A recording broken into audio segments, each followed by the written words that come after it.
Hi everyone, it's Carrie, aka Nerdy Girl Creates, and welcome back to my YouTube channel. Today I would like to talk about an issue I see rearing its ugly head once again.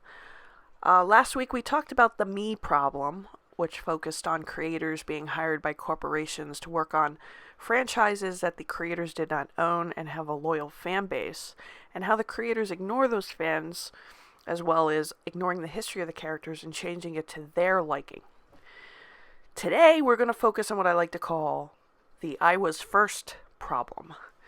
Now, if you don't know what I'm talking about the way social media, studios, media outlets, and even some actors will promote their film, especially a film that features a minority or a woman as the lead. Now, if you don't know what I'm talking about, I'm going to reference a movie that's coming out soon called Shang-Chi, which is an original Marvel superhero character. He is not tokenized, he is not race swapped, he is a real original character. Not as popular as some, but he is original.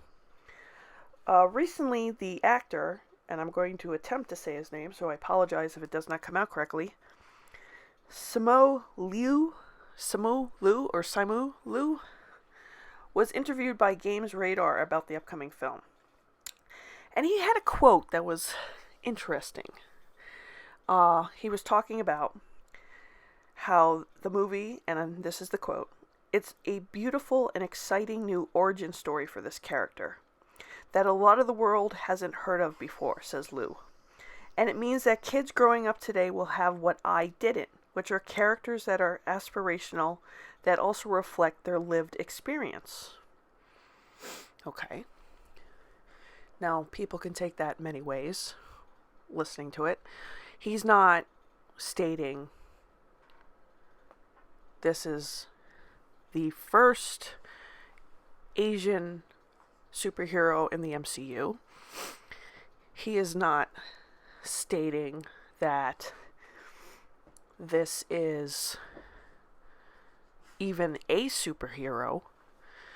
He's pretty much insinuating that him growing up, he did not have characters he could look up to. And also in the quote, there's another part of the quote early on where he says, "I love superhero movies growing up. I love Spider-Man, Superman, Batman.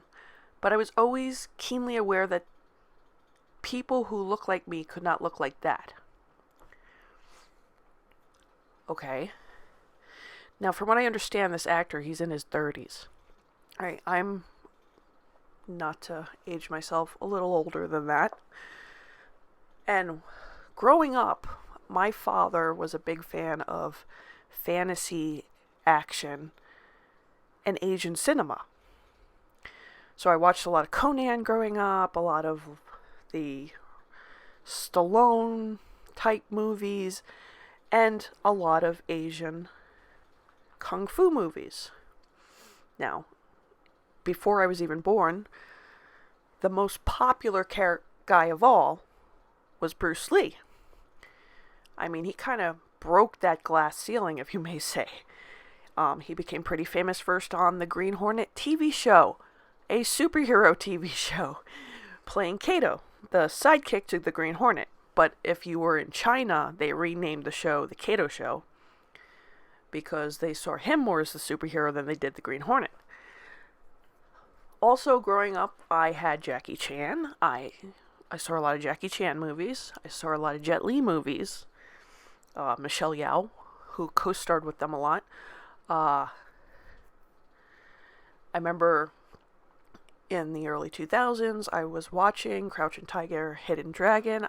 One of my favorites of all time is House of Flying Daggers. I love Takashi Kaneshiro. He's one of my favorite actors. If you don't know him, I would say check him out. He is half Japanese, half Chinese. He's acted in both Japan and China, and he's even done a movie in America. He hasn't done it any since, but really good actor. Really good actor. So it's kind of surprising to hear this. I mean, I remember even there was a Jackie Chan cartoon.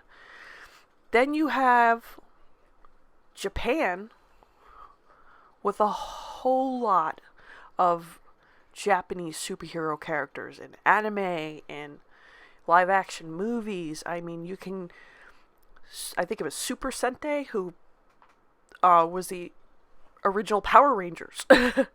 You had Kamen Rider. I don't know if I'm saying that right. I mean, you had a lot. I mean, I'm kind of sitting here thinking, like, why didn't you have that type of representation? Where were you? Was your parents against you watching certain things? I mean, Shang-Chi has been around longer probably than this guy has been alive. I mean, the character exists in there, and he's not the only Asian superhero character in comics that he could have been familiar with. You have Sunfire, who is a Japanese superhero, and he's part of the X-Men. You have Katana, who you might remember from the first Suicide Squad movie. She's a DC character. She teams up a lot with Batman. You have Jubilee, who's also part of the X-Men. You have Dr. Light, who's a DC character. I just don't get where he's coming from. I don't understand what he's trying to apply with the statement. I mean, he's making it sound like, finally, we have an Asian-led superhero movie. And again, I know there's plenty of Asian superhero movies. I mean, in China, they have Legend of the Fist that stars Donnie Yen, where he is a martial artist superhero character. And I think this was back in 2010. So I'm kind of like, I'm older and I remember all this Asian representation. I can understand how some people might not like the stereotype of it always being a martial artist, but he's playing Shang-Chi. Shang-Chi is known as the Master of Kung Fu in comics. So I'm confused by this. But then this reminds me of something I heard a couple years ago. First, when the Wonder Woman movie came out and they were promoting it, they're like, finally, we have a female-led superhero movie. And I'm thinking, love Wonder Woman. That's my girl. She's my first superhero I was ever introduced to. You probably heard me talk about it before on the channel. But Wonder Woman was not the first female-led superhero movie.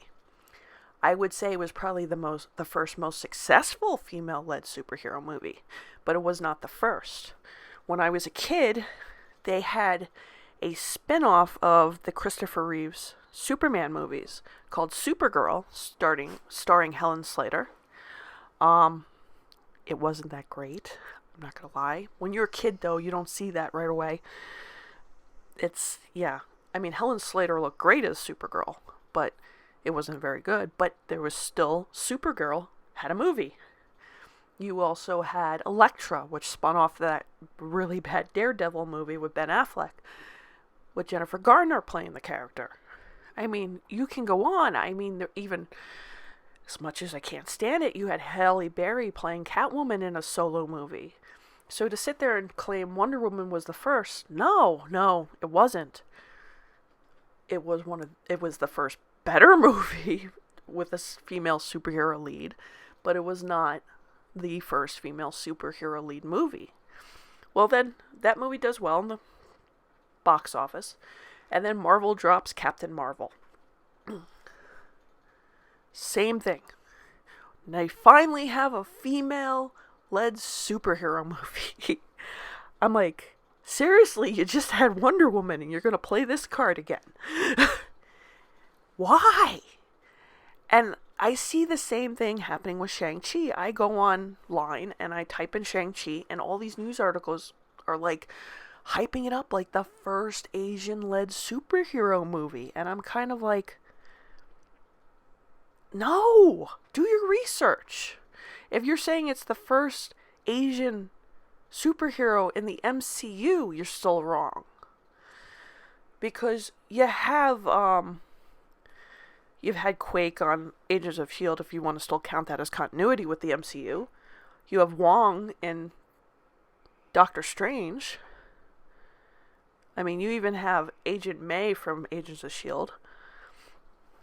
And you can't even say it's the first Asian-led Marvel movie. And I was just having this conversation on Twitter, and some people were like, okay, yeah, but, no, it's a Marvel movie. It's based on a Marvel comic. It might not be accurate to the source material, but Big Hero 6 would be your first Marvel Asian-led superhero movie. Yes, it's an animation, but it's still part of Marvel. Not necessarily part of the MCU. Now they can make it one of the many timelines that Sylvie created in the Loki series, but Big Hero 6 is the first Marvel Asian-led superhero show and movie. They even have a TV show now. Sorry. I just don't understand why they think this works. Trying to promote. I see it before with anything with a female in an action film. They'll be like, ooh, look, finally female action-led movie. And I'm thinking, where were you when Aliens dropped? Where were you with Sigourney Weaver? Where were you with Linda Hamilton as Sarah Connor back in Terminator and Terminator 2? Even Gina Davis had played a lot of action roles in the 90s. Angelina Jolie was doing it in the early 2000s. I mean, The Eternals is not her first go at doing action. It's kind of like, it's not even a good marketing thing, because people go on Twitter and the first thing they go, oh yeah, well, what's he talking about? Did he forget all about Donnie Yen and Jet Li? And they're right. I mean, I can argue, I know he's only half Asian, but Brandon Lee played the Crow. That was based on a comic book, and he's technically a superhero. You can't keep doing this, because it turns people off from wanting to watch your films. What they should have been doing with this whole Shang-Chi was promoting the story. I'm not impressed so far with the trailers I've seen. Doesn't mean it's not a good movie. I mean, you finally have an original character who's not a race swap. It's not a gender swap. It's not another guy just taking over the mantle for like the short period until the guy everybody wants comes back. He's an actual original character in Marvel. It's kind of disappointing to see them do this for this movie. I rather them just say, look, he is like, yes, he's a smaller character, but he has so much potential for the MCU. These are the things he can do. That's what you should be doing. I mean, I've watched 2 trailers so far, and I'm just like, it looks like a generic kung fu movie, where you could have really played this up way better than it's been. It's almost like Disney doesn't even care about this movie anymore. I mean, we've recently saw the current CEO of Disney talking about using this as an experiment to see how it'll do in the theaters for 45 days. It's almost like, well, you're the sacrificial lamb. If you fail, that's fine. We'll learn what to do right with the next movie, which would be The Eternals, another film I'm not excited about either. I just want to know what they're thinking when they're doing this. I mean, I've even seen them say stuff like, this is the first Asian superhero ever. No. Technically, if you want to get down to it, that honor goes to the Green Turtle, who was created in 1944 by Chu Hyung. Sorry, I'm not really good with certain names. And it was about a guy named Hank, who was a young Chinese American and the son of immigrants. And he was living a nice, quiet life, working in his father's grocery store, when then something happened that led him to don the mask of the Green Turtle. And for its time, it was ahead of its time, really. I mean, the creator wanted to do a character who wasn't the typical white male superhero that was common at the time. He would, keep a mask on him all the time, so when they did promotions for them, nobody would know he was Chinese from the covers. And it didn't last long, but still, that was your first Asian superhero. It wasn't Shang-Chi. Shang-Chi's not the first Asian-led movie. Shang-Chi is not the first Asian superhero movie. It's not even the first Asian Marvel superhero movie. Like I said, that to me that goes to Big Hero 6, but you can correct me down below if you'd like. So I just kind of wish, like, they dropped this. It's so stupid and it's so obviously wrong. People are going to come out and call you out like I am right now. So why? Why are you doing this? It's mind-boggling. It's the only term I can come up with, mind-boggling. Like, how do they sit there in a room and decide, you know what? Let's play up the fact that he's Asian. Let's tell everybody he's the first Asian. Are you sure? Because there's been a lot of Asian-led movies. No. This is going to work. Trust me. It's going to work. And the truth is, it's not. I mean, you can argue, well, Captain Marvel did well, but, you know, technically Captain Marvel was placed in between two of the biggest MCU films. So people who were not familiar with the character were going to see it anyhow because they felt like it was going to connect the other two movies in a big way. It really didn't, but that was probably its major draw, was people going, okay, well, you know, before Endgame, we better see this because every movie somehow connects to the next movie. And it was just more of a after credit scene that if you waited, I'm sure you could have found on YouTube that somebody uploaded. And I'm not putting that production down. I'm just saying there's better ways to market. And I look at the MCU and think, look at Guardians of the Galaxy. That was brilliant. I mean, even me as a comic book fan was not the most familiar with the Guardians of the Galaxy, but the way they promoted that was awesome. I mean, people were just drawn in by those trailers and were like, okay, I gotta check this out. This looks like a lot of fun. What happened, Marvel? What happened, Disney? I mean, this was a good opportunity to really do something great, but now you're falling back on these tactics. They're all over every time. Like I said before, every time I go on Google, this is how you're promoting the film. Your actors out there saying stuff like this. Plus, then you have your internal conflict between the CEO and the cast of this movie with his statements about using them as an experiment. I think maybe it could be time to step back and say, you know what? Our heart's not in this as it was in the beginning. And we're going to start losing money. And maybe in order to save this franchise, we need to put it on the shelf for a while until we get that spark back. Or at least we get somebody who really cares and really wants to make this work. Well, tell me what you think in the comment section below. Do you agree? Do you disagree?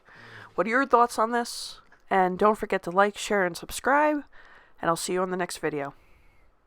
Bye.